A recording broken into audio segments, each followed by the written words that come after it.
Yo, Station Gang, what it do? Supreme Clientele, episode 39. Unfortunately, my co-host Link is having some technical difficulties on the listening side of things. So your boy is here, solo dolo, just me and my handsome face, talking to y'all. Hope everybody is well tonight, May 8th, 2024. It's hot as hell in my neck of the woods. I feel like I'm repeating myself from last week, but again, dude, I work in a kitchen. It's the temperature gets amplified up in here, and summer is here too soon. But I hope you guys are good in the chat. Hope everybody's doing well. Thank y'all for your patience. Yeah, and showing up for me. I love and appreciate y'all. Angel in the house. Angel, what up? Station. Who else we got? We got E. What up, E? Station bro. Vern. Station brother. Who else we got? Warren. Birds are known for that sort of thing. Station bro. Station. Good to see you, man. Hope you were well. Who else? Anybody else new in the chat? I think that's it, man. Thank y'all for coming through and joining me. I'm gonna try to get through this as best I can by myself. I don't know if Link will be showing up. So John, what up, brother? Station. I don't know if Link will be showing up, so it's just gonna be your boy. So first and foremost, I had a show a couple of weeks ago where we talked with Vern about X-Men 97, the incredible show that it has been. We're here on our penultimate episode. Today's episode was hit home extra hard for your boy, given my childhood and the events that affected me growing up. So we definitely wanted to at least talk about today's episode a little bit. Episode 9. Tolerance or extinction versus extinction or whatever, part 2 of 3. We're halfway through our 3-parter here, and this one was yet another great yet another fantastic episode, man. I just raised the stakes in all the right ways, finds another way to bring in a super heavy X-Men canon event, and just work it in seamlessly with the rest of what we got, the rest of the overarching narrative, and continues to build and add suspense. I really don't. I said this joking off, thinking about future episodes of the show earlier in the season. But what are they going to do? Fatal Attractions next, and now they have. I really don't know where they're going to go from here for next season. They have absorbed and mutated so many, like, I just don't know what's going to be left really for them to, but I'm sure they'll find a way. What I like about this is they take in pieces from all of these events, like characters or little details or whatever, so there's still more to mine there if they want to come back to it. But another fantastic episode. What did y'all think? Let me know in the chats. John, I saw your amazing short that we get every Wednesday. Y'all check out John's Comics with Kids on YouTube. Just makes the best shorts and recaps of these episodes every Wednesday after they come out. So make sure you check out our boy John. Getting into it though. Love to see the return of Aurora and Forge, kind of rescuing Jubilee and Roberto when they were kind of cornered here at the end of this alley. It was amazing. I mean, it was amazing. Hold on. Let's see if my boy can. What's up, bro? Can you hear me? I think we're good. Can you hear me? I can hear you. Okay. Oh my God. My God. It's all good, man. We got our signature delay, but we're back in full effect. Technology, bro. And it's like I have to do something different every time. I kid you not. Like, it's like I have to tweak little ways I join. Like, because when we first started, remember I used to tell you, like, send it to me in the email because I can't join for links through the links through Instagram. Then it's like it started to work through Instagram, and so it's been working for a while. And so just now I kept trying to join the link, and I was like, all right, let me just try this the old-fashioned way where I copy the link and open it fresh and somewhere else. It worked that way, but I don't know why it likes to fuck with me. My tablet likes to. Sorry, I didn't. It just came on as soon as I said that. But hey, guys. Yeah, so stay tuned where Link will definitely get killed by a sentinel later in this episode. Y'all stay tuned for that. But Yeah, dude. What did you think overall of this episode, man? I know, like I was just saying, another crazy, um, world stopping X-Men event gets incorporated into an episode. But what did you think about this one, just in general? And I know you've been looking forward to it. So Banger. But per usual, this series once again is just the steam keeps going. And the cool and weird thing about this that frustrates me in a way is that this series is that like they incorporate so many different storylines at one time. It's like you think it's going one way, but then it goes left, and it's like, oh, you son of a bitch. Like this episode, for instance, spoilers, definitely Fatal yeah, Attractions vibes full on going on. spoilers, guys. Yeah, But full on spoilers. Meg Oh yes, Magneto. He doesn't get his mind wiped just yet, But it's not to say it couldn't happen in next episode, So it's just interesting to see the things they tweak, but they do a great job at it. This is another fantastic episode. Just so many cool callbacks to like movie moments. Obviously the whole "What did you expect Black Leather" line referencing the first X-Men movie. Even when Scott was when Jean was battling Magneto on the asteroid M, and she's got like the psychic link with Scott, and she's like got the energy around her, and she's like I forget what she says, but it's insinuated she's gone. But it reminded me of X-Men 2 when Jean's like lifting the Blackbird off the ground at the very end, and it's like she's holding back the dam from overtaking everything, and then it's like I don't remember per se what she says, but I felt like she had said something to Scott or someone at the right before like she "I gets love you" taken or something. overcome by the water. Yeah. And then, just there's so many cool moments throughout the series where it's like callbacks to like movies or comics, and it's just very well done. You can tell this is very fan driven, and their hearts and head are in the right place. So this is another fantastic episode. Absolutely, man. Hell yeah. Brother Joe in the house. He says, "Steph, I get to see your handsome face.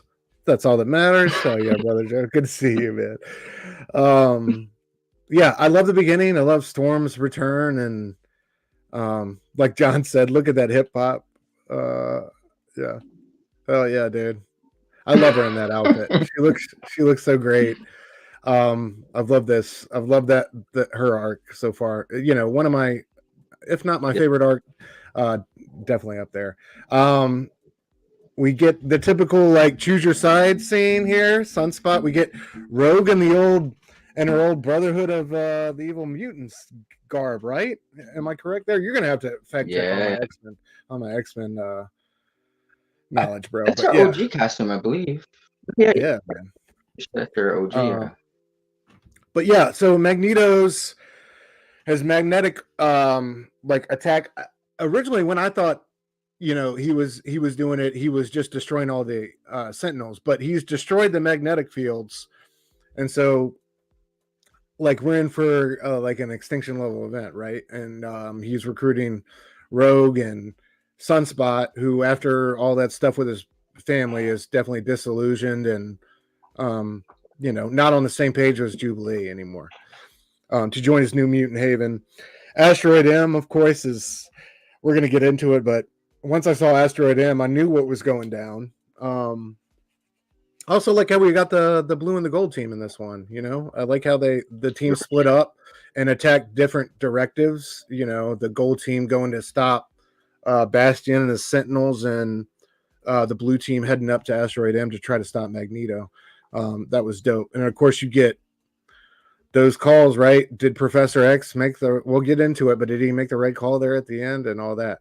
Here's what you're talking about, bro. This great scene between Cyclops and Cable where he's suiting him up and he's like, what did you expect, bro? Black leather? You know what I mean? I love that look. I love that nod / that dig to 20th Century Fox. That was fantastic.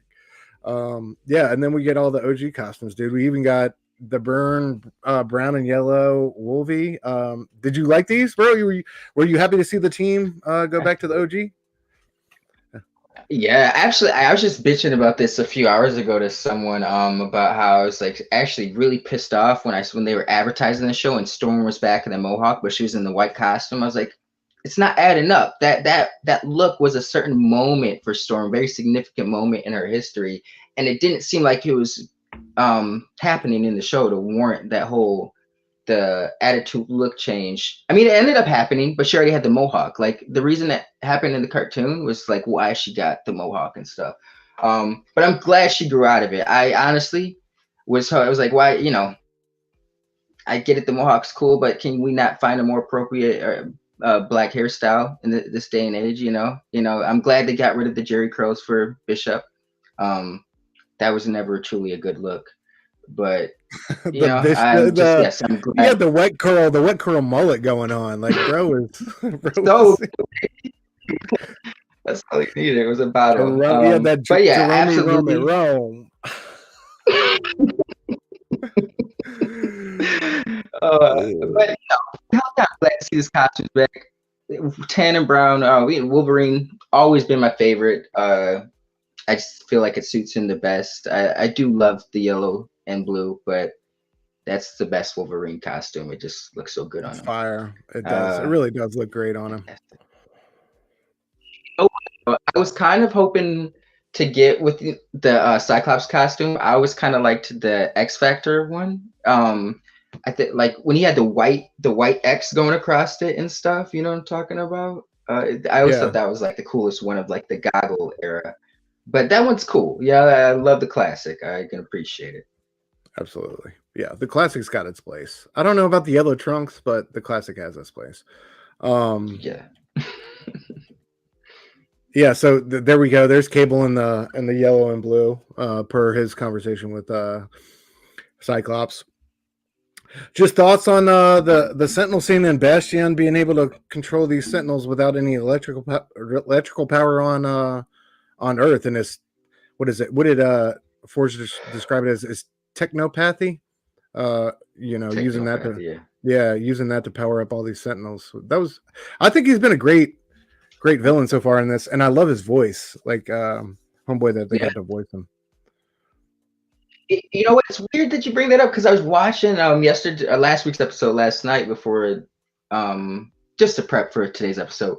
And I was thinking about Bastion's voice, and I was like, man, I really dig this dude. Like, he doesn't sound like he's too over the top, you know. He sounds like almost like a real dude with, like, you know, convictions, like something he believes. It's not like, I just want to kill you. Like, Sinister sounds like a cliche villain, you know. Yes, Bastion sounds like a dude who's more grounded. Yeah.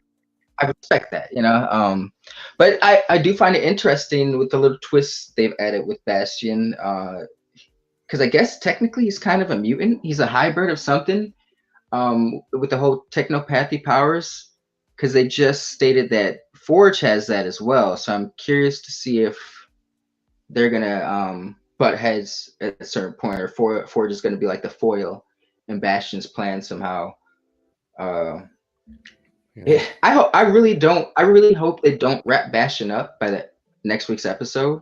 I hope there's some heavy bleed over. Because you could do a lot of things with Bastion and stuff. Like, you could have a whole future arc where you gotta, you know, there's a X-Men. Did you read Second Coming? No, I did not. It was like, it happened around the a little after the Dark X-Men stuff. Fraction wrote it, but it involved like Bastion was attacking them on all fronts, like in the present and like they had to go to the future. I can't. It's been a while. I gotta reread it, but they had to send a team to the future for whatever reason. I think that's like where Bastion was located, but he was sending shit back in time, like Ultron style. So it, like, just attacking the X-Men relentlessly.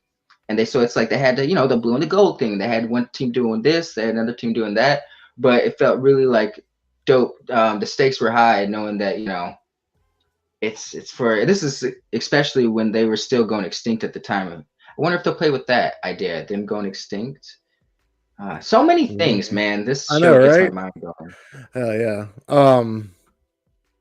We got Christina in the house. Christina, what up? Thank you for coming through, man. Good to see you.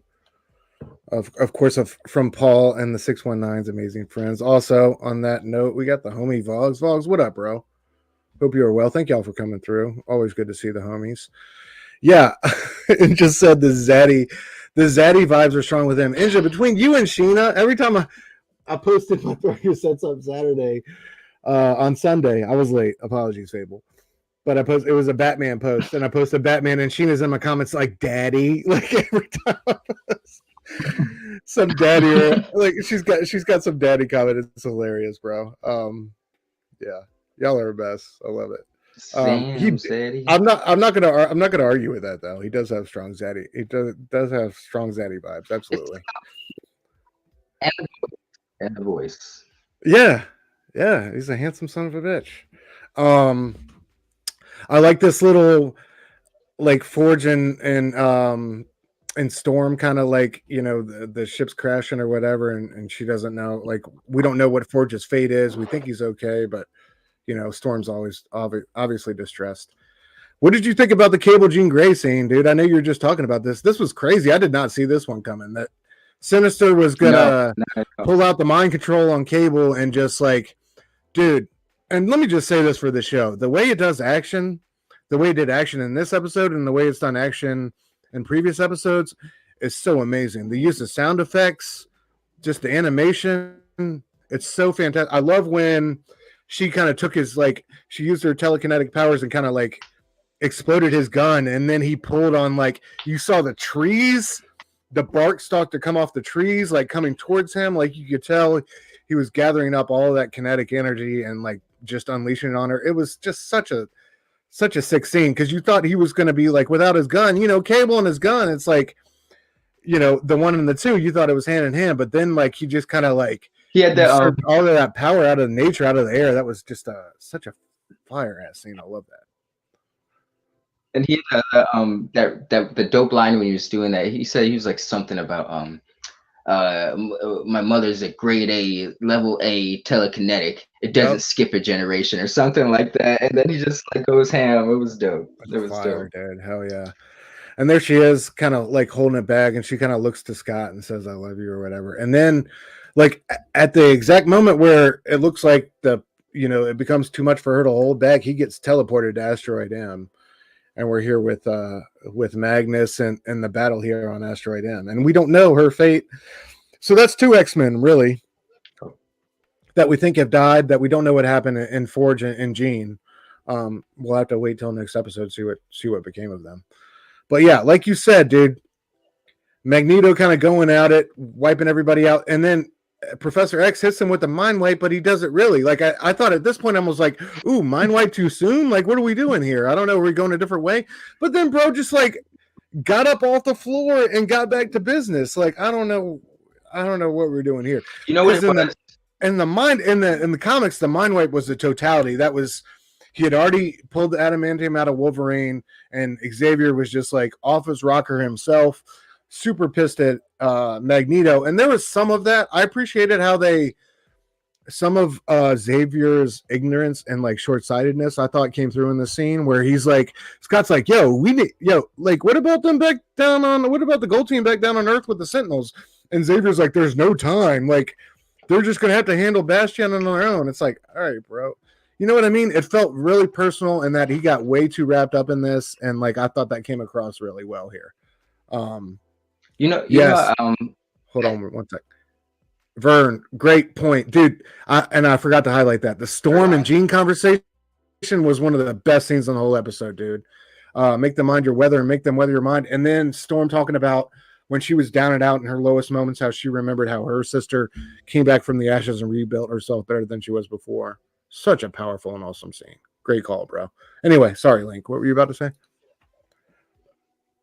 Oh, no, I was just gonna say, I feel like the reason why Xavier didn't deliver the kill shot in the cartoon was because, in a sense, it was sort of a homage to the comic, which I didn't realize. Sal actually pointed this out for me. In the comic, Xavier and Jean sit there and watch Wolverine get his ass pulled out through his mouth, you know, and Eric or Magneto didn't have his helmet on this entire time. Either one of them could have been in, you know, but meanwhile they just had to be super dramatic and kind of like, no, don't do it, Magnus, and you know, but we saw what happened. Yeah, but you know. And then only then, after he sees Wolverine get tortured and just almost killed, it's just like, you've gone too far. I watched that entire event. I could have stepped in right before you did it, but you've gone too far. So in a sense, the cartoon is homaging how goofy that was. You know, in this one, maybe like you were saying, Xavier was a little arrogant. Yeah. Maybe he thought he delivered the kill shot. Then maybe he's trying to hold back because it is his longtime friend. But it makes more sense than it does in the comics. I will say that, you know, because Xavier didn't even have that. Xavier had the he had Magneto's helmet on for a certain amount of time. So it's like, you know, he was. There's a little bit more leeway in the cartoon than there was in the comics. But I love the comics. Do not get me wrong. Love it. Yeah. There you see, him kind of throw the hat on Charles to kind of shield his powers.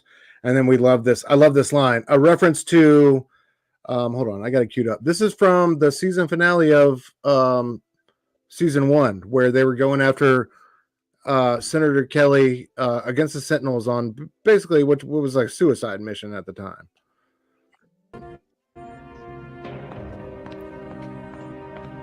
This feud ends.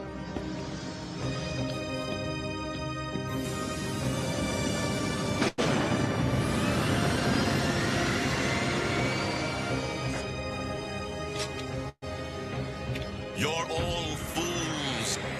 Heroic fools. The brave are always the first to die. Yeah, dude. And I love how Wolverine whispers that shit in Magneto's ear. You know, I've been in plenty of wars, Bubs, and the brave are always the first to die. And then guts him. And we don't get, like, it's not a PG really, like, showing of that gutting, dude. That gutting is, like, everything you want, man. We get claws through it. Yeah. Like, we get Magneto shocked face. We get blood dripping off the claws. It was fired. So, such a great moment. Yeah. Such a fine.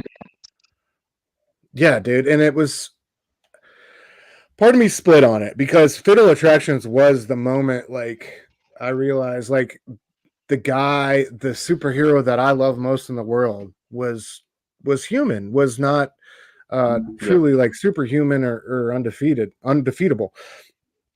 Like, it was such a seminal moment for me as a kid, man. Like, it's a comic event that I will never forget. It is the comic event for me. Like, and it's through X-Men and Wolverine and the years that went by before we, you know, when he was Bone Claw Wolverine and Primal, and before he got his adamantium back, courtesy Apocalypse.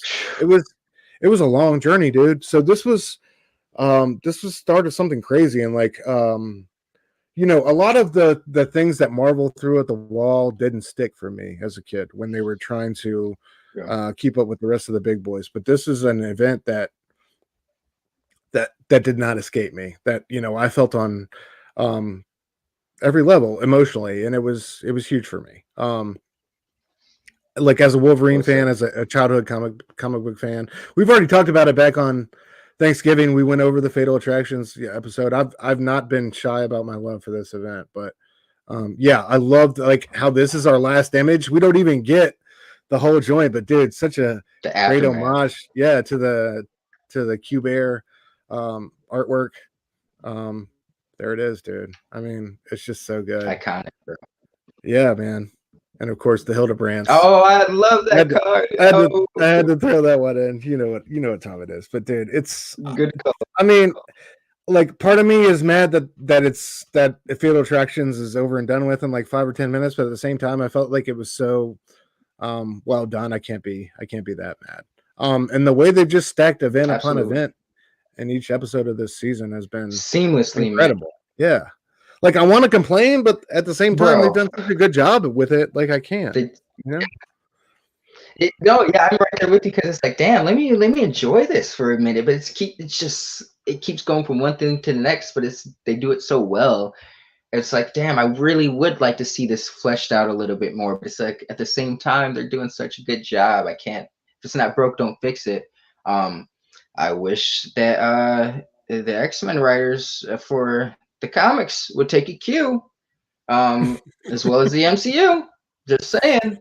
Yeah, it's been incredible. Just saying.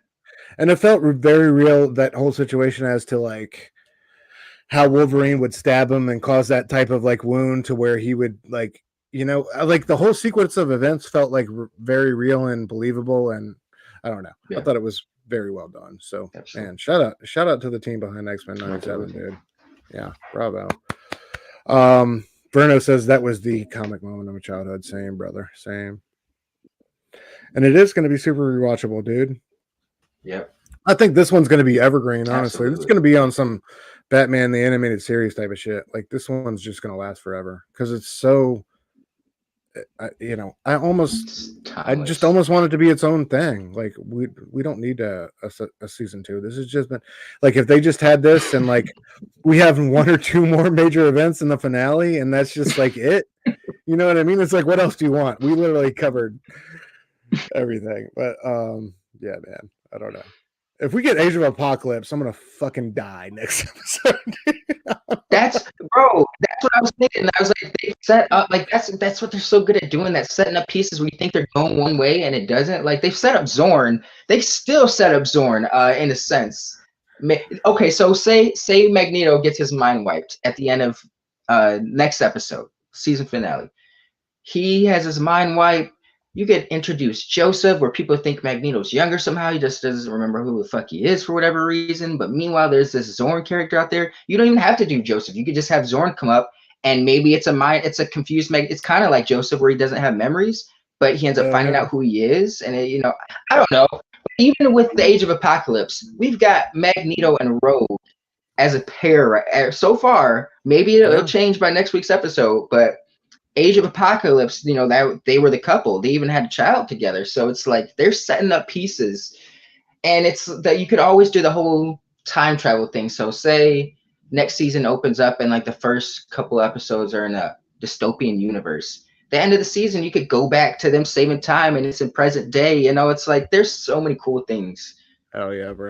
You can do with this show. It gets me deep. Absolutely. We got Talk in the house. Talk, what up, brother? Station. If I didn't say what up to you already, Sal in the house. Sal Station, brother. So hell yeah. Sal said I've rewatched each episode at least 3 times already. Not mad at that at all. Where there's a Joseph, there's also a Maggot.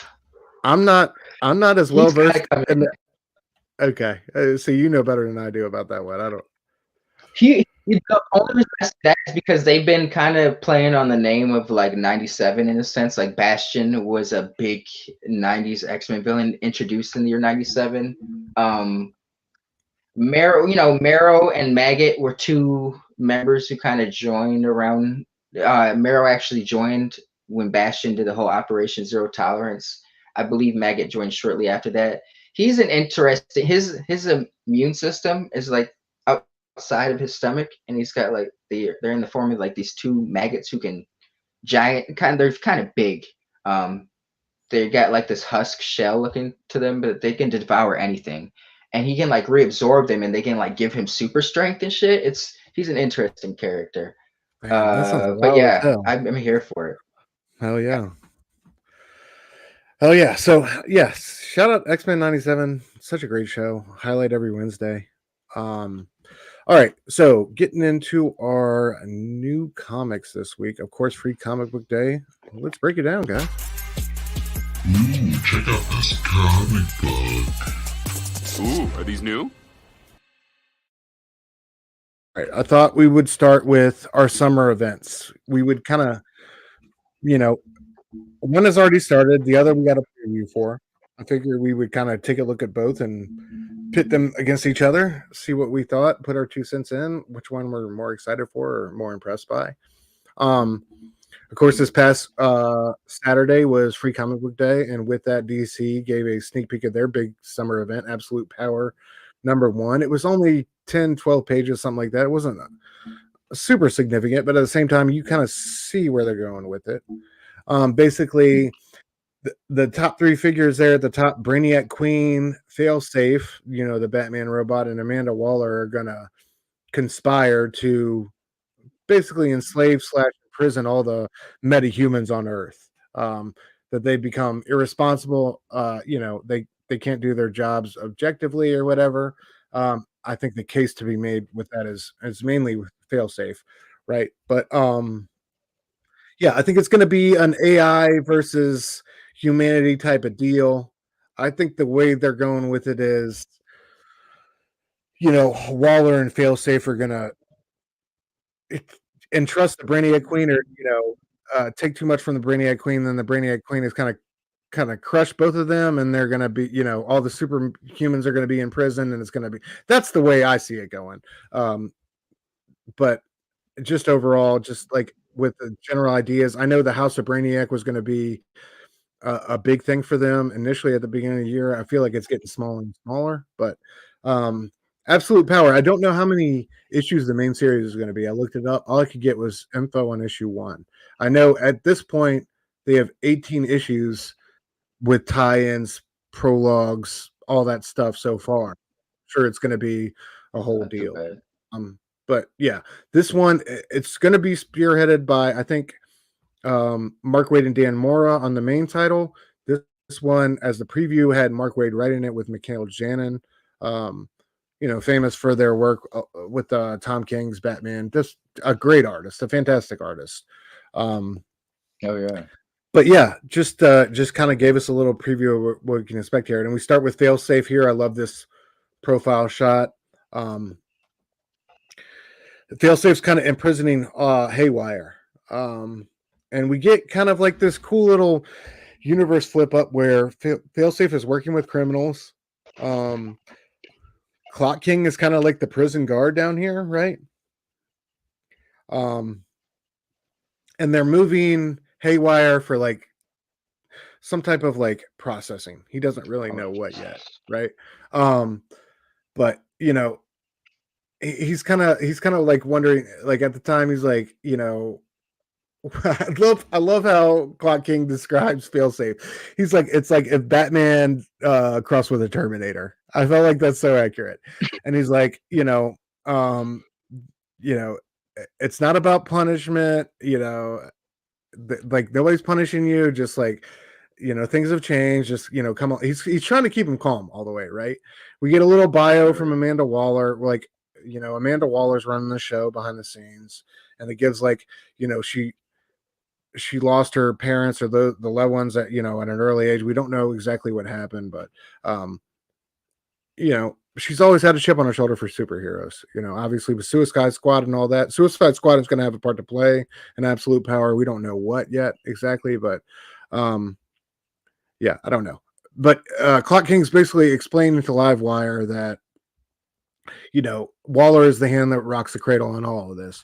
These shell corporations or whatever that have all around the world that have created this institution and imprisoned all these like I guess supervillains, so to speak. Right. She's taken over not only this facility but like facilities all over the world. So like all these shell corporations have been buying up all these supervillain prisons and kind of been using these supervillains for these unknown shady type of experiments, right? And this is kind of like where we're going with Haywire. He gets kind of like escorted down to this room, right, where he's told that Clock King tells him that like, run in this machine real quick. We're gonna give you this biometric and Failsafe's Yo, Mr. Manhattan. Yeah, exactly. Failsafe's gonna get a biometric reading of you or some shit like that.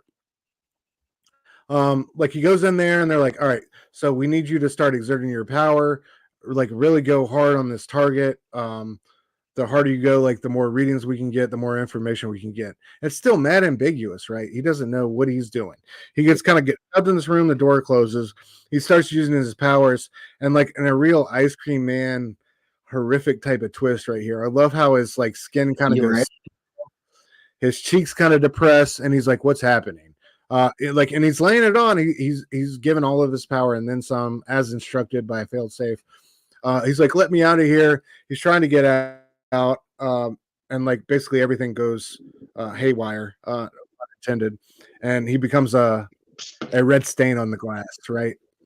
Splat right there in front of Failsafe and Amanda Waller. A supervillain dies. Both of them are uneasily unbothered by this, right? It's just another number in their experiment, and you can see her on the right that they've like a lot of these electro metahumans / supervillains that they've been collecting are like you got Jolt, Fire King, Zebra Man, Haywire, Matter Master, and Dr. Phosphorus. Yeah, so like all energy, electro type of supervillains. So they're trying to power or slash like get power from or give power to some device. So like Failsafe says when Haywire was using his power on this device, it just created this kind of like automatic like amplifying loop that caused him to explode onto the glass like that. So there's some type of AI that they're interacting with and trying to find an answer for, and they're using all these super powered villains to try to get down to the brass tacks about what's going on. We don't obviously they keep it ambiguous for the event coming in. I think DC is using this one to go back to their Wednesday release dates. I think they're using Absolute Power #1 in on July 3rd, I believe, as like their relaunch or their, which smart enough. I'm not mad at that. Yeah, go ahead, bro.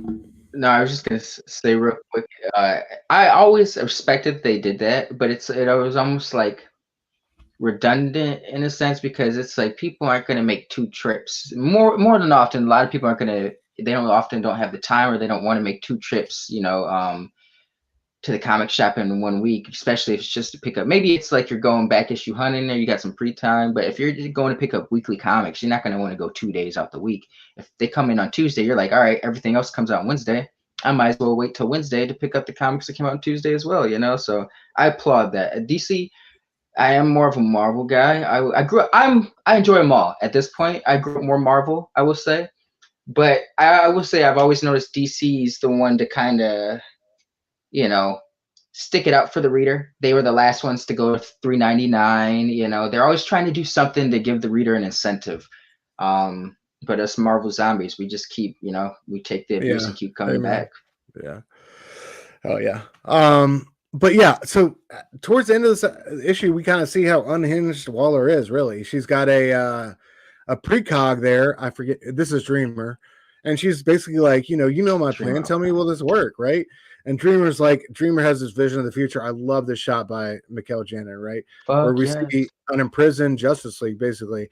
Supes, Batman, Wonder Woman. I think that's either Hawkman Flash. And then Shazam in the back. Yeah, Hawkman or Flash. And then who's watching them up on the building above, but like these fail-safe versions of Superman, Green Lantern, and Flash. So it definitely makes you think that like AI, it's going to be AI with Waller and failsafe versus the superhumans, and of course that's going to go bad, and we're going to need the superhumans to save the day. But yeah, she's talking to Dreamer here at the end. Failsafe interrupts and says, there's a ship of extraterrestrial origin. I think this is going to be them meeting the Brainiac Queen, obviously. Every reading match says it like has the energy or whatever we need. So they're going to go after it. And I think that's going to be Brainiac Queen and the story will develop from there. But yeah, I thought this was a really solid intro to the summer event. Definitely like laid a couple things out, but left you wanting more. And I thought the art was great. Mark Waid, fucking DC Renaissance has been incredible. I'm all here for it. With Dan Mora on the main art, like the main story of this is one I'm all in for. How about you, bro? Oh yeah, okay. Oh yeah. Dan Mora and Mark Waid, I think they've definitely proven themselves. I haven't read a good portion of what they've done, but what I've had and from what I've heard, sounds like they've just been killing it. So I expect greatness. I like that Dan. Mark Waid is, after all these years, like he's not burnt out. You can tell when certain writers get burnt out. Bendis at a certain point, but Mark Waid, he'll have his lulls, but he's very consistent. It's never bad. Mark Waid's on a book, but he's been knocking it out. Like you said, it's been a renaissance with him over at DC. So I'm here for it. Oh yeah, bro. All right, I'm gonna let you intro this next book real quick. I got to take a quick break. Blood Hunt #1, bro. General thoughts? How you felt about this? How you feel about the event? All right. I thought that you were gonna go to bed. Okay. Oh yes, I'm delayed. All right, folks, this is Blood Hunt #1 by Jed McKay and Pepe Larraz. This was a fun. I was shocked. I didn't mind this one. I enjoyed it. Oh, it was fun, but it was very quick. I borrowed this from a friend, so I didn't buy this, but I am curious to know what the price on this book was. I don't know, but I have a feeling the price doesn't justify how quick this book flowed. It wasn't bad, but it was fun. Good summer event. Thought it was interesting. The reveal at the end reminds me of that Blade series. God damn it! But that was cool. It was fun. It was better than I expected it was going to be. I wasn't necessarily too excited because I know that it featured like a lot of Jed McKay's Avengers team, and I haven't really been enjoying Jed. But I haven't been reading it. I jumped off at like issue 3 or 4. I wasn't enjoying it too much. It wasn't bad. It just didn't feel necessary. But I don't know if it's Pepe Larraz's art for this specific issue, or Jed McKay's gotten his momentum better. It's like I didn't think he could. I think my problem with his Avengers run was that I don't think he was equipped to write a group or team environment at the time, or a team book. But maybe he's grown in these last couple of months. That does happen. Oh shit. Sorry guys. Gotta look at me. But I did enjoy Blood Hunt overall. I guess they've been setting this up in Blade, but essentially the issue opens up with there's Darkhold being spread across the world, blocking out the sun. Vampires quickly come out of the shadows, start attacking everybody. The heroes, they try to do what they can under the circumstances. Some of them get the business. Oh, I did not know. The one cool thing I noticed about this issue, maybe he set it up in his Avengers run. The Avengers kind of have like their own watchtower now, a la Justice League style or JLA style. The I thought it was kind of Impossible cool. City, yeah. What did they call it? The Impossible City. Yes. I thought that was really neat. Yeah. But Yeah. I was saying okay. I actually enjoyed this one. It was quick, but I did not pay for this, so that could also tie into my enjoyment. It flowed really quickly, and I didn't mind that. But if this was like a $7 book, I would be a little upset by how much lack of content there was in this. Yeah, that's whack. $7. Like I know the mature edition had, more adult scenes and cooler blood and blah blah blah, but like $7 for a comic book is just whack, man. I don't know. I don't agree with that at all. Phelps, what up, brother? Thank you for coming through. Good to see you as always. Love you, James. Did you like this one though? It was okay. I liked if we're gonna it was solid. I think I have like a lot of the same criticisms like other members like I went back and watched after I wrote down my thoughts on this. Obviously, Nick thought the same things I did, and Robbie. How did we get this Blade, bro? Like we'll get to it, but like, and just like coming off our review of Blade #10 last week when he's sitting down on a rock saying we all did good this day, let's just sit the fuck down. Now he's like the master, like, so that makes me think there was a disconnect between what they asked Brian Hill to do, what he wanted to do, and what he was willing to do, and versus how we got here. But this was such a jarring transition from the end of the Blade solo series into the Blade we got here. The art was great. I love Pep. I thought Pepe Larraz did his thing, especially towards the end of it with the Blade and Strange conversation. That was the highlight. And like we'll get to it, the end of the issue. I thought that was the highlight of it for me. But overall, this is meh. It's like McKay's Avengers run all over again. We have these, or at least the first arc or two, we have these unnameable big bad vampire, or not unnameable, they have names, but these this clique of big bad vampires who have touched down the Impossible City and are each matched up one for the Avengers, like to outmatch the Avenger they're matched up with. It feels exactly like the first arc of his Avengers run, and it's just like kind of bizarre. I don't know. It's I was go ahead. Before you came back on, I was saying I thought it was all right, but I don't know if it was because it was Pepe Larraz's art that I was enjoying it so much, because I can't really. I was saying I couldn't really tell if McKay's leveled up. It feels like he might have a little bit, but I might be biased because I enjoy Pepe's art so much that it's just like I'll take the Avengers looking dope as hell, fighting some enemies, But yeah, I was not a fan of his Avengers run. No, if you put like the story's crux, like absolute power is AI versus humanity, and how that like empowering AI past the point of like or to the point of like imprisoning our superheroes, was that, you know what I mean? Like, and I love the symbolism in that. We're like, the best of us were kind of like pushing that to the side, or even calling that bad, or jailing it, or oppressing it because in favor of this greater thing. Like the story concepts and the potential there are far greater than here with like this clique of badass vampires. Yeah, like, and even the way they did the sun death thing, like it just didn't work for me, man. I don't know. Let's get into it, but it's definitely like I don't know if it's one I'm going to keep with. Much more excited for Absolute Power if we're looking at it. Yeah, of course. Like Nick said, it's a Marvel event when you get a John Tyler Christopher negative space variant, and of course we get the old school Blade. This is fire though. I have the Blade #1, I think, or #2 that he did, with like the red negative space ones. I might have to get this just to have the pair. Yeah. God, I can't believe I'm saying that. What has happened to me? For Christmas. Lionel Yu, wraparound variant. Yeah, Peach Momokos. You like Peach Momokos? Yeah, it's pretty. I like. I mean, I like how Vision looks. It's not my favorite, but Peach can be hit or miss for me. When she's on, she's on. I like what she's doing with Vision though.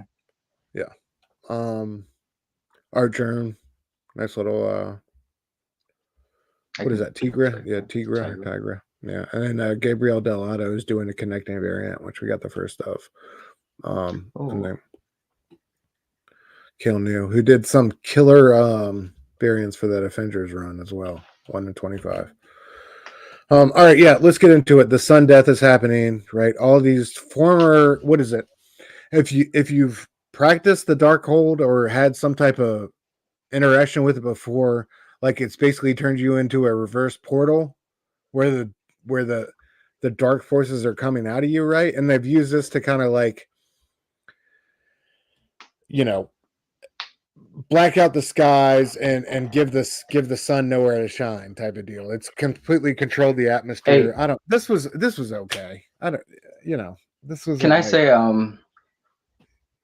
Jed's dialogue, bro, I felt like he was trying to channel his inner Bendis, like the panel you just showed, where it's like obviously some serious shit's going down, and she's like, yeah, she's being sarcastic about it. She's like, he's like, can you close up the portal? She's like, yeah, I'll just go punch Galactus in the face when I'm done doing that. Like, it's just the time to be joking. I get it's a superhero comic. I'm just saying there's a time and place. And Wanda's not the quippy one at that. So it's like, make it fit. It felt off. Yeah, good call. It did feel off. But yeah, here we go. Like all the dark force in the atmosphere, we've lost the sun, says Iron Man. I was really hoping we can magic our way out of this. So yeah, we get like all these extinction level events from around the world. Your boy.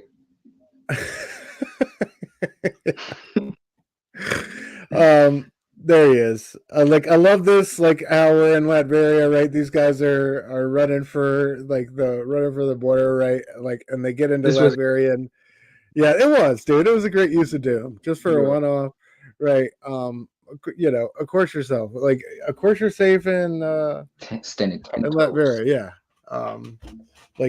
Enjoy my gratitude. I love how like it's a spell, and once you cross over into their borders, you're toast. Anyway, we get Blade here in the truck talking about he shows up, he jumps on the Avengers comms, he's talking about he's got vital information, meet me in the Impossible City, lock on, and this is just like like, you know, I know Blade is an ex-Avenger or shit like that, but like, we're just gonna take all this at face value during the middle of like the Dark Force, like pushing the sun out the atmosphere. Yeah. He's like, lock onto this truck and transport it up to the Impossible City. You know, your fucking like unpenetrable base in the sky, and of course they do. And the fucking truck is full of a bunch of like super, like I think they fed on super powered beings is the way they described it. So like vampires who have fed on super powered beings, like who are just extra yoked up, all about them gains. So yeah, this was kind of bizarre to me, I guess. And in hindsight, like at the time you kind of just take it at face value, but like after the story, you're like, man, I really fell for that, didn't I? Yeah, anyway, and like I said, this is like the story, the same story in that first Avengers arc, man. It's like these one-on-ones with these nemesis of the various Avengers members. Thor gets a spike through the head, which is definitely significant. We so see that, is like, that the difference in the red band variant is that you get to see like more blood I Thor guess, actually man. get impaled through the head. See, this is off of readallcomics.com, so I don't know if this is red band or not, but I would assume, I guess it's more red band than not. But yes, I would assume like the red band issue is more gore, especially with like those killings. Yeah, but he gets a spike through the head. He's not dead per se, but Thor's down for the count. He's out of there. Yeah. Yeah, so like they wreck shop, like, right, these folks and leave the Avengers beaten and bruised. So, you know, in the Impossible City. So it's really a bad deal for them all the way around. Anyway, the end of our issue, which is to me the best part of the issue. Blade makes his way to the Sanctum Sanctorum and kind of explains to us what is going on. Not only to Strange, but to the readership at large. There's this vampire collective called the Structure.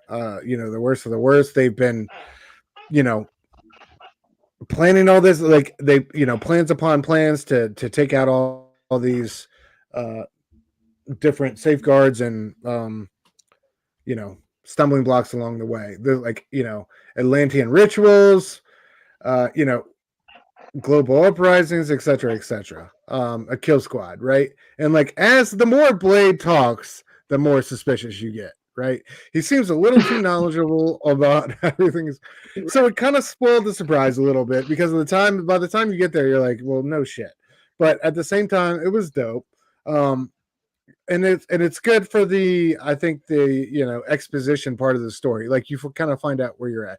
This is where Larraz really shined to me on these close-ups right here.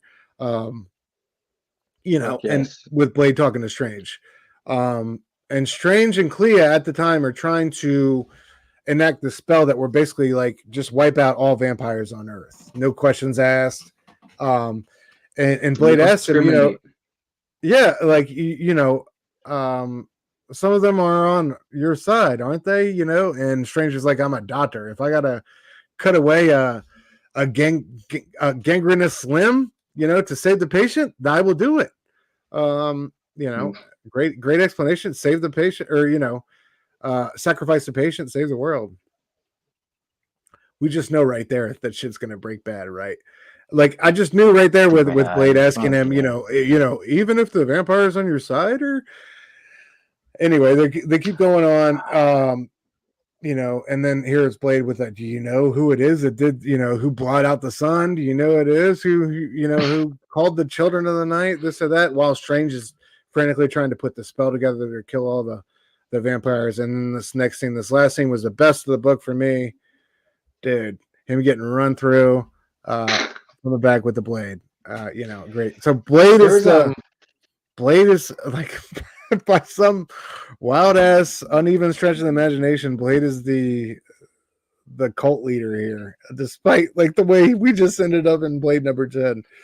Blade is the big bad in that story. Yeah. What does you think it is? King in Black or some shit? Like what? It's so lame. It's some There's back in 2010 they had relaunched X-Men, where it's just adjectiveless X-Men and or adjectiveless X-Men, and the opening arc was X-Men fighting mutants or fighting vampires for whatever reason, and the X-Men teamed up with Blade, and there's like this Lord of Vampires who was also in Aaron's run more recently.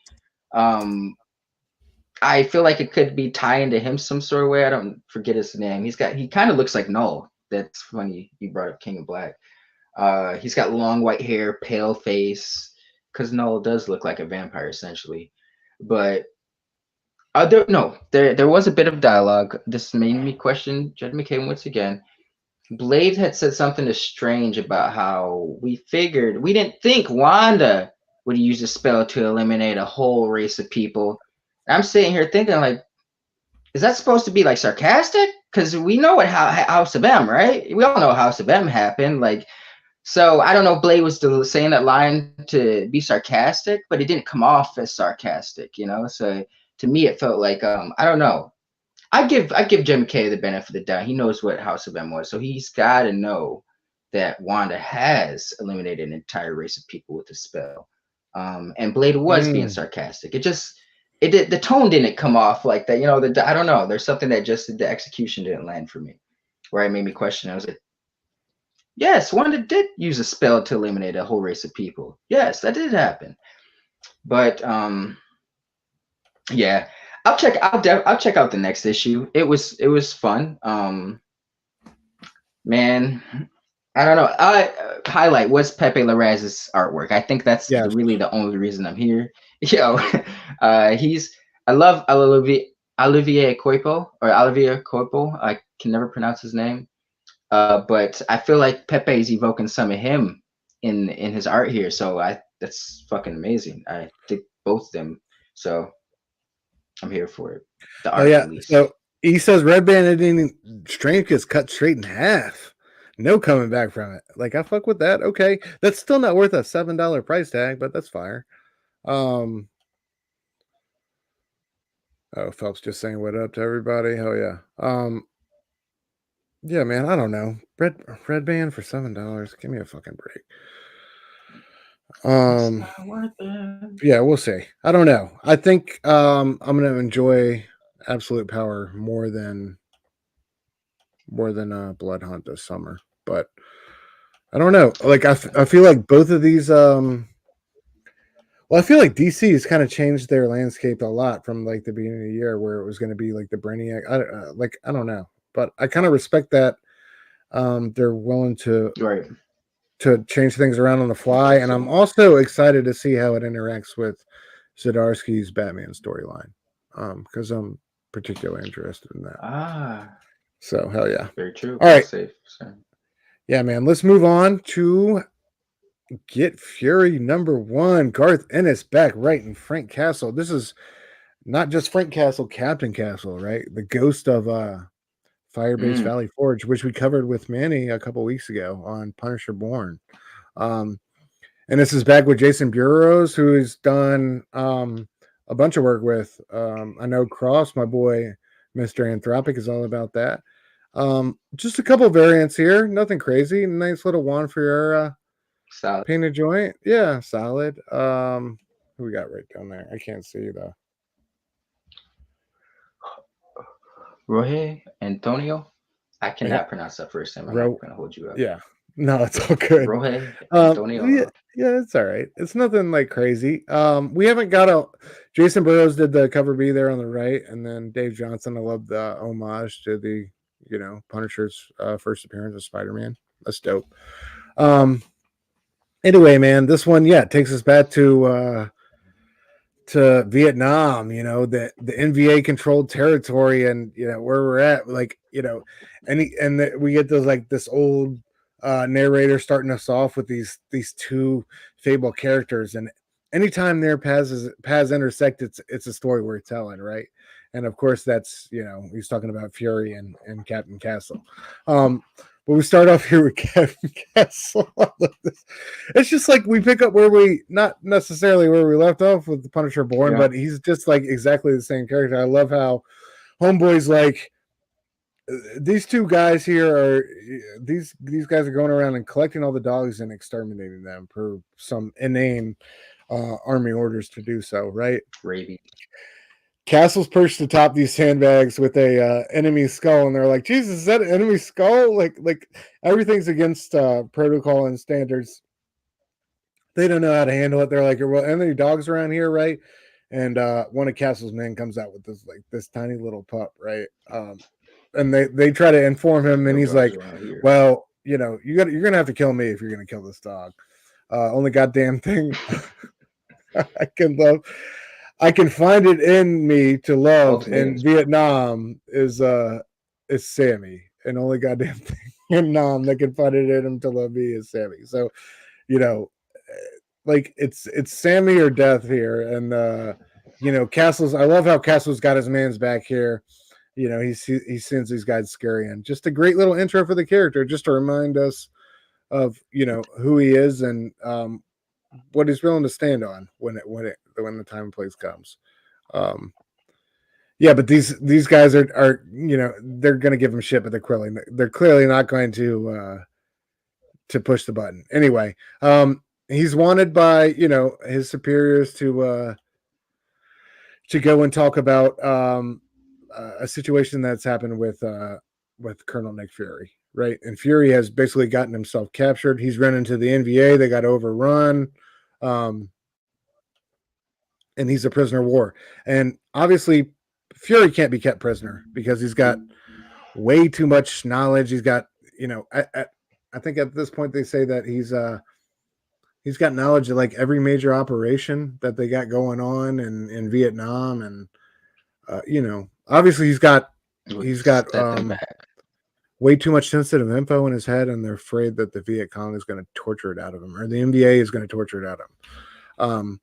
So, they're sending Castle on a by any means necessary mission to to kill Fury. They don't want him to capture him and to get him out safe. They want him to kill Fury and to not have to worry about an information leak.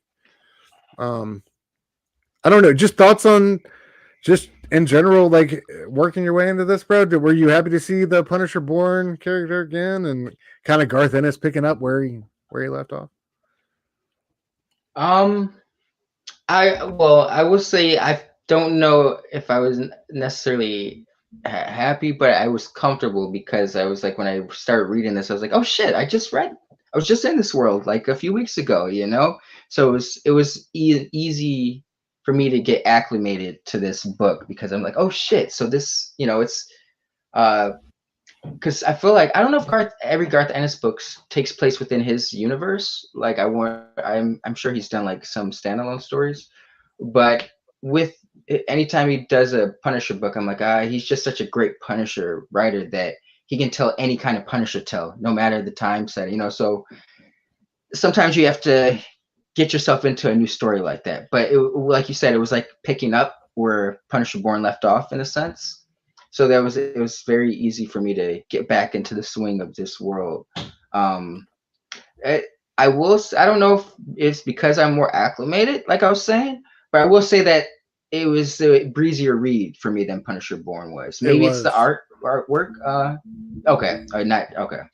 But the dialogue, like you said, the whole introduction where it's like Frank's not, he doesn't even really say too much to those two generals, whatever, giving him shit, trying to acquire the dogs. But it's just the brief dialogue and what he says and how he handles it. You get Frank right away, and it kind of jumps right into the mission, because right after that, he gets his call. He's got to go rescue Fury, and then we see Fury's standpoint. So this was very surprised. I was surprised by how much I enjoyed this. Same. Punisher Born, I maybe I got to give that one a reread, but that was solid to me. But I'm tends not to be like my type of book. But I was kind of expecting that out of this, but I was surprised by how much I actually really enjoyed this one. Very, very fun read. Shout out to Nick Lowe, the editor, on this too, because I don't think we would have gotten this book if he wasn't still at Marvel. And I know he provided a lot, like we were saying, he provided a lot of the reference pictures for Punisher Born from his dad's Vietnam photos. His dad served in Vietnam, and he No gave shit. he gave Ennis and God, I'm forgetting the artist. God forgive me. Who did the art on that, bro? Derek Robertson? Yeah, Robertson. He gave him like all of his dad's old war photos, and they kind of used that as like a base level. Like they built the world up from there. And so like I think him still being at Marvel and still having contact with Ennis was a big reason we got this book. So shout out to Nick Lowe, man. I know he gets a lot of shit for Spider-Man and stuff like that, but yeah, guys doing the Lord's work. Yeah, absolutely.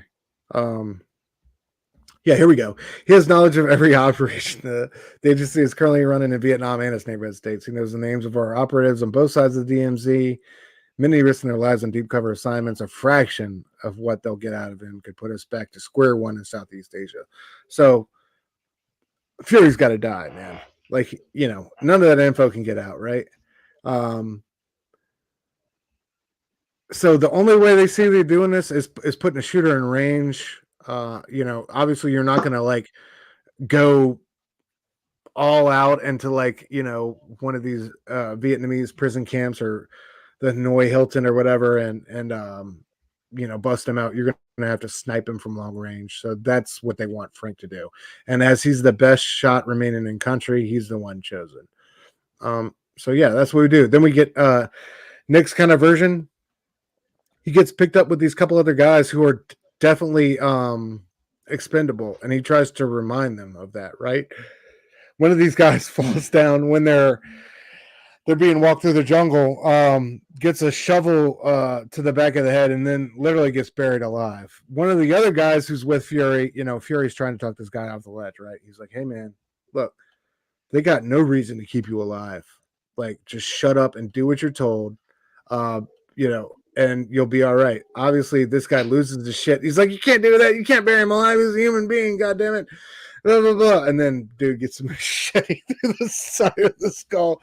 This is what we're waiting for, or at least what I was waiting for, like the whole episode.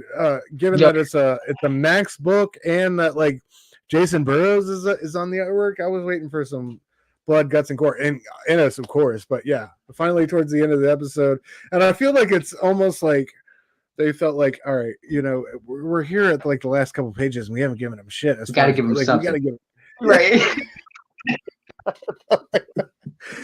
And so it's like, all right, fuck it. One of the guys with Fury will fucking cut his head in half with a machete. It's like, oh yeah, fuck yeah. And then Fury will just be like, and dude like falls down, and Fury's just watching him. Right, it's so good. And Fury's like, what does he say? Like, oh, they're just hacking the shit out of him. It's so good. My Jesus, you poor prick. You poor prick. He tried to tell him. But man, it was full of valor. So now Fury is now like alone. I think all his little comrades are done for, and up, and like he's on the march again. So I can't wait to see where it goes, man. It was like not a whole lot happened. You learn that Frank's still Frank, and he's got this job to kill Fury, and Fury's captured. Like really, that was, and I think this one is only 3 or 4 issues, but at the same time, I'm here for it. Like this was fire. And I hope we get more Max comics. Like I hope this sells well enough that we get more Max comics in the future.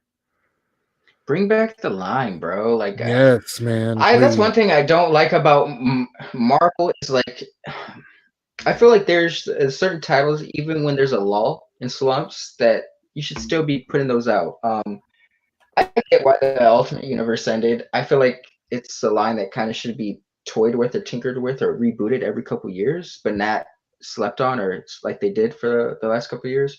Max is the same way. The Max line should never be defunct. There should always be some, like maybe one year the Max line is a little bit more busy or prominent, but the Max line should always be out there. Maybe that's like an ode to like the 2000s, but it seems like they kind of went out of their way to kind of keep their writers. It's like, okay, we want you to write this Avengers title, but we know you want to tell different titles. So you can tell that story on this line, or what, whether it was Max or Icon, or, nowadays Marvel doesn't really have that too much. But I think it's definitely a necessary line. I'm glad to see Max back, like you were saying. Oh yeah, amen. Hopefully they put some serious investment into it this time. But like, well, not that they didn't previously, but like, hope they double up. Cosmic Wolf in the house station, bro. I feel like MK and Max are separate continuities. Absolutely, I would love to see that Yeah. build out more here, especially as like, given that that thing's coming up on 20 plus years old, and that you have a generation who are still want to see some of those stories told. They should get Ellis to do a Max Moon Knight, bro. Say less. I'm so here for that. I'd get a comic in general at this point. Right? Been We miss you, Warren. No, he's doing prose, like books, like, which I'm not mad at. He's going Alan Moore with it, but at the same time, it's like, bro, come back. Yeah. Verno's out. Got a dip. Thank you, brother. Thank you for coming through. Appreciate you. All right. Oh, we got Chill Out Man in the house. Chill, what up, brother? Station man. All right, let's get to our last book of the evening. Bear with me, folks. Kaya, number 18, the most underrated book on the Shelves Monthly. Guys, if you're not reading this one, you got to catch up. It's a get you some trades, get you some singles, whatever you need to do. You'll be caught up in 3 hours, I think, reading. Don't you think you could be caught up in just a couple hours reading 1 through 18 at this point, bro? But yeah, highly recommend a breezy read. Yeah. No, it's one of those books where it's like the art does a lot of the heavy lifting, but not to say that the dialogue's weak, but it doesn't overbear you with like a lot of dialogue. It lets start do its job as it should. Yeah, hell yeah. Absolutely. Just incredible storytelling by Wes Craig. Incredible artwork by Wes Craig. Incredible coloring. I just love this brother and sister epic and how it builds worlds. Like, we get all these new characters. You think you're really embedded with Kaya and Jen, and then you get like these other characters that you're concerned about or you're invested in. It's just like, it's very Saga in that way. Like, yeah. Yo, I'm glad you said that. I was gonna say it, but I was kind of afraid. I was like, man, I haven't stuck with Saga long enough. But yeah, it definitely reminds me of Saga. I'm so glad you said that. I think that's absolutely a very astute observation.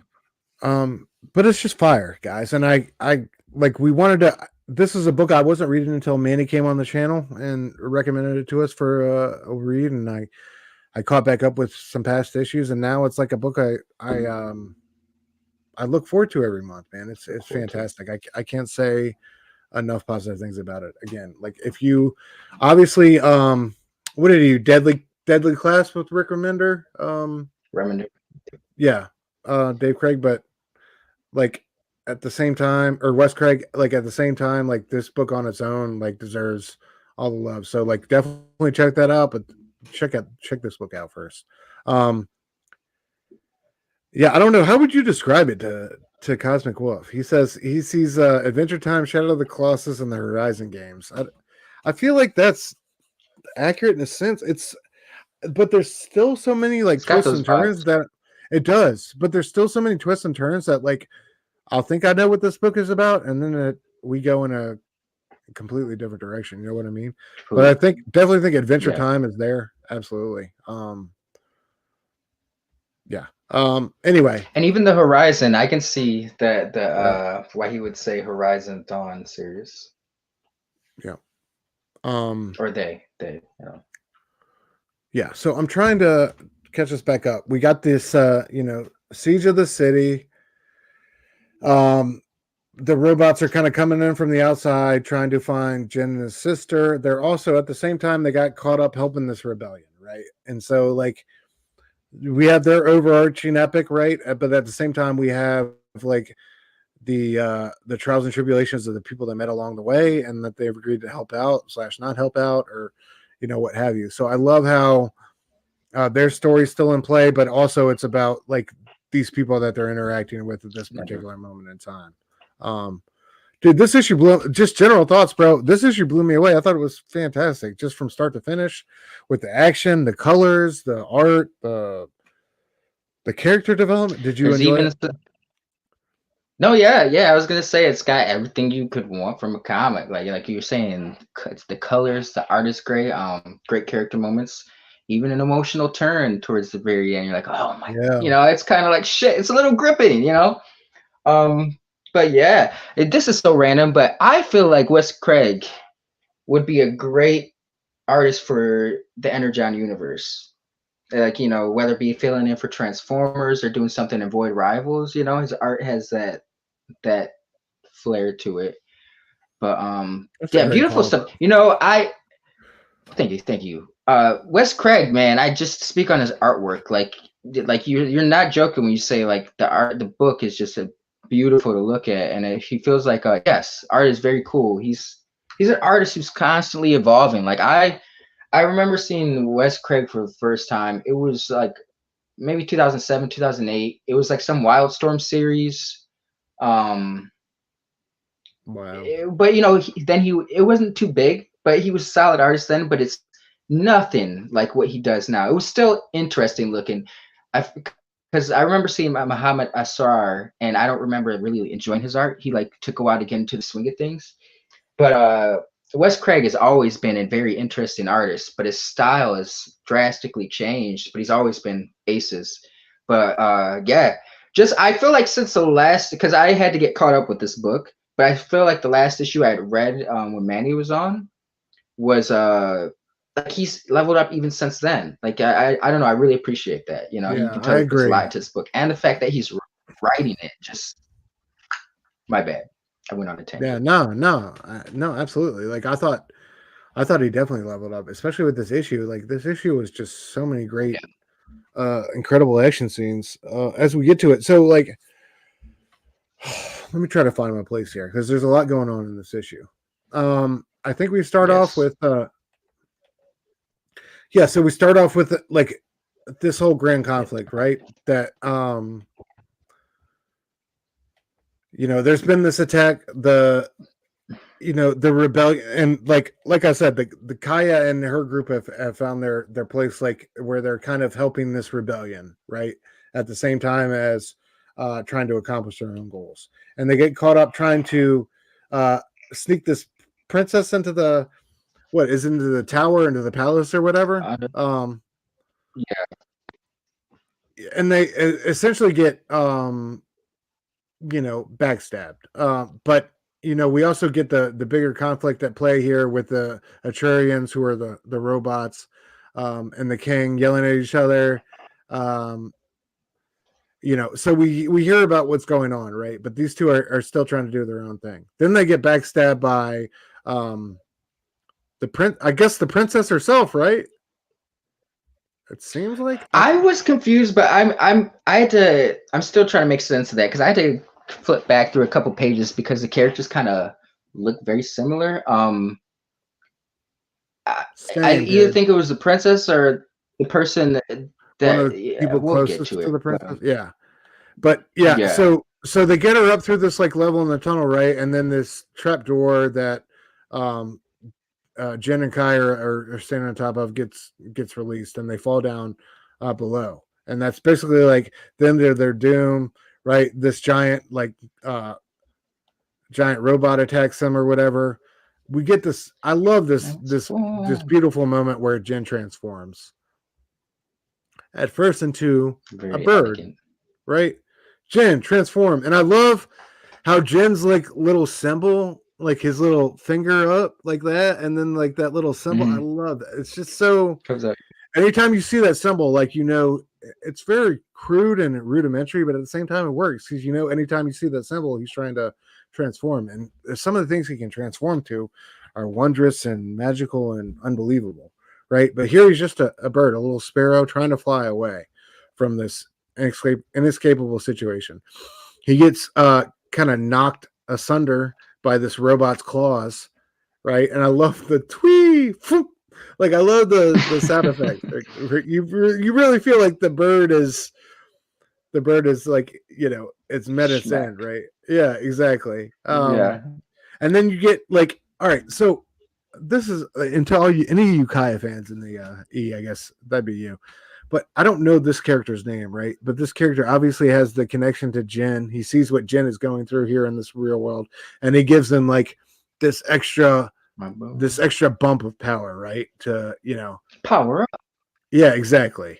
And Jen goes from like a weak little bird to a ferocious dragon, dude. And one of the like the comic's best scenes. I love this full page spread right here where Jen going full dragon, kind of knocking out the robot with his tail and saving his sister. Right, he's able to grab his sister and escape from basically a situation where the robots were closing in on them from all sides. He isn't able to get far, but he's able to get away, far enough to keep them safe. There's some space.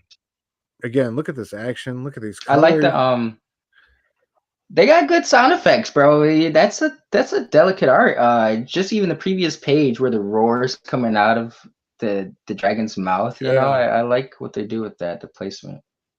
Absolutely. Yeah, fantastic as Jen as the dragon kind of scrambles away and gets him safe. Then you see dude, I wish I knew this character's name. I think it's something with a V. Anyway, like this character comes back to help them, right? In their time of need. And this is one of the ones who was with them when they got double crossed. So they're hesitant about trusting her. Kaya asked her, "Where's the princess? I lost her.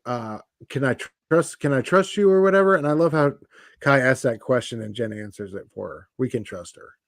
You know what I mean? I love Jen's voice in this book and how it continues to develop, how he continues to find himself.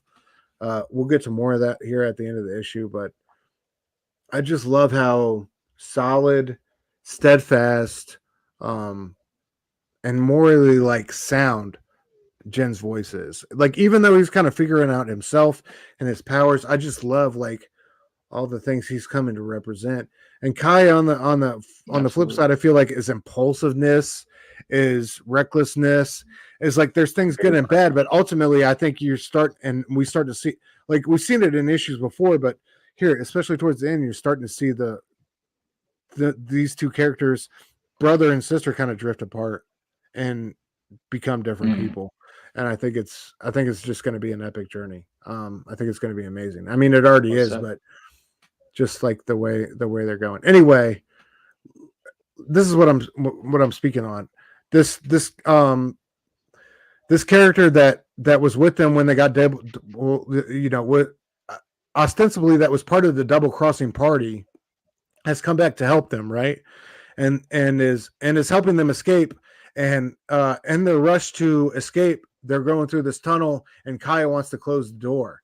And this character does not want them to close the door because that would lead them right to the temple, the heart of their civilization and their culture. And the robots will destroy it. It'll be a complete ruin to their culture and their civilization or whatever.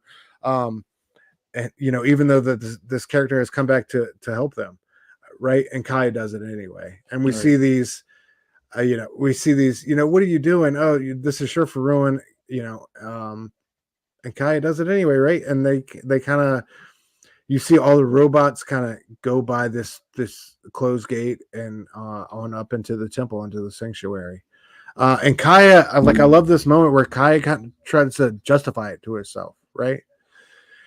Don't worry about it. Jen is going to bring down the Atrian one day. Like at first, it's like Jen is going to bring down the Atrian one day. I believe that now. Somehow he'll do it, even though that she didn't before. And she's like, but not if we get caught up in every little skirmish from here to where we're going. And the princess was going to betray us. And then I love this character is like, but you're better than that, right? And the golden one wouldn't do this, right? And he's like, you're not the golden one. You're not, the golden one helps people. You're just a couple of greedy humans. I love that scene right there. As Kaya and her brother run away, right? And Jen's trying to transform and go back and help this character, but like it's just not happening. He doesn't have any juice left after the big dragon transformation. I love that bit of narrative where he's like, I tried everything I could, but I couldn't. There was nothing I could do to hold on or change this. And I love him reaching back and that look on Kai's face. I just thought this was fantastic comic booking right here, dude. Fantastic storytelling. Absolutely. You felt like, for not even knowing like who was what exactly, or all these pieces that we're trying to put in place, you felt the emotional weight of this scene. And especially with her trying to justify it to herself Absolutely. right here. I love that. That was so good, man. There's so many different reasons. It's human, like, you know, it was like, well, this was gonna happen, then this was gonna happen. Plus, the princess was gonna betray us, you know. Like, you could almost tell, like, she didn't want to do that, you know. But yeah, there was one of that was one of the emotional parts I was referring to earlier. It's like, you know, there's so many moving pieces, but you can still feel where the characters are coming from or their point of view, you know. Oh yeah. Like he said, yeah, Jen has always tried to be what he saw in Kaya, and Kaya is compromising her morals to protect her brother. Beautiful stuff. Absolutely. And it's going to come to this like tragic Shakespearean type of, I just know it is, man. Like, I know I'm going to cry like a baby when this, when the axe finally falls, but man, it's going to be beautiful. Anyway, we see kind of like Kaya and Jin's mad dash to the coast, to the border / like the robots kind of taking over these the space, like these healing waters or whatever. This giant robot type of mechanism rises out of it, like these healing spiritual waters that have been in place for this culture for, you know, years and years now. It just feels like cheapened and industrialized with the robot's appearance.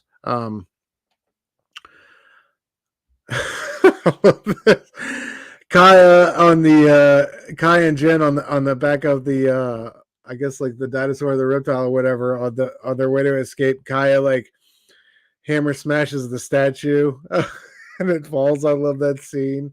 I also love like the robot who's been infected with this with this deteriorative disease or whatever, and like you can see it's like affecting him there in the top left. Yeah, like he's pissed off and his hand is shaking or whatever. He doesn't say anything, but you know, dude, it's just like super. Like if he was already like OD to find Kaya and her brother, like, you know, willing to burn the city down at this point. God only knows. That was really on. Anyway, Kaya and them, they destroy the statue. They, you know, it collapses. They're able to make their way to the coast.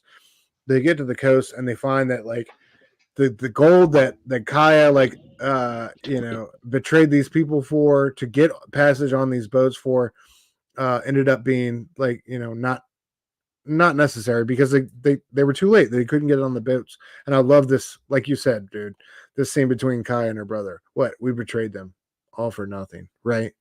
And this is like, and Kaya, and like you said, and like you said, Kaya thought she was doing the best thing for her brother, right? She thought she was, right, and she was right not to trust them after they double crossed her. But at the same time, the Atrians now have control of the healing waters. They've basically like colonized this culture. Things will never be the same, and they don't even have a way out of it, right? They're stuck here at the coast and without ships.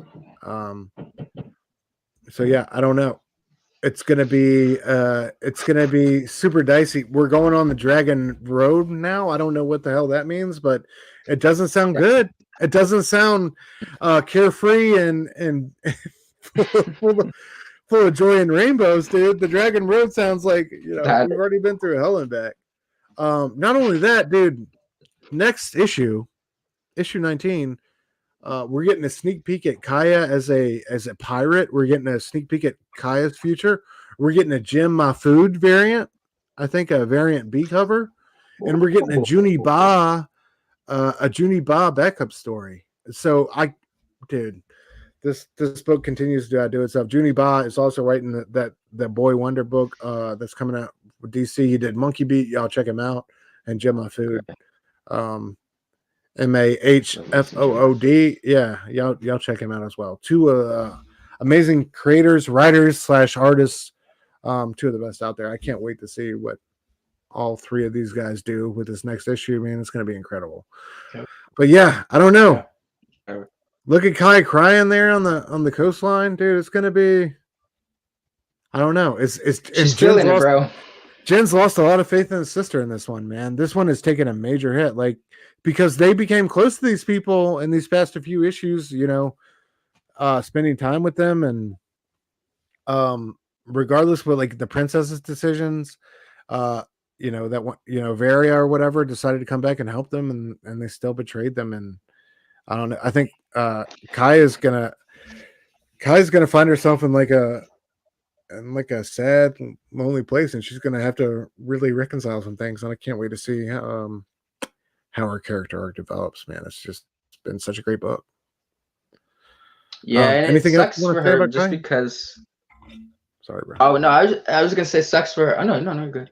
But you know, you could, like I said, you could tell she, like you were saying, she's doing it. She's making necessary evils for the greater good, per se. You know, and her reason is kind of like, you know, once all is said and done, Jen will see that I was right. I was making the right choices. But it's like now that this has happened, it's almost, you know, nothing's reinforced. It's backfired on her. So she's like, shit, you know, she's in between a rock and a hard place. So very, yeah, great series, man. Hell yeah. Yeah. All right. I think, I don't know, bro. I say we wrap it up this week and then like we do we go all in on Remender. Okay. You want to go all in on Remender next week?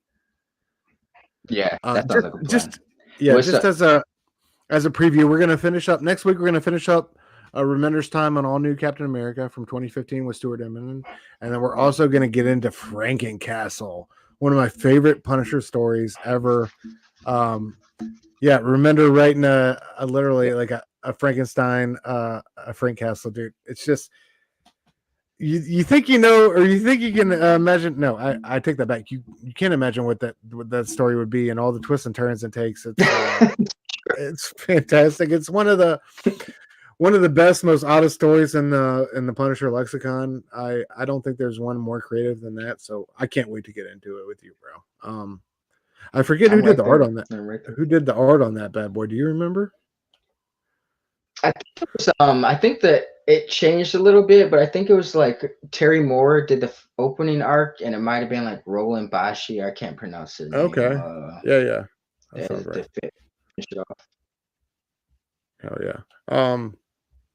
But yeah, if you guys haven't read any Rick Remender, I highly recommend anything he's put out.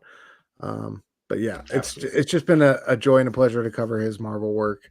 Because he will probably never come back to the House of Ideas. So, yeah, time to celebrate what we have. But yeah, bro. Anything you want to say to the people before we get out of here tonight?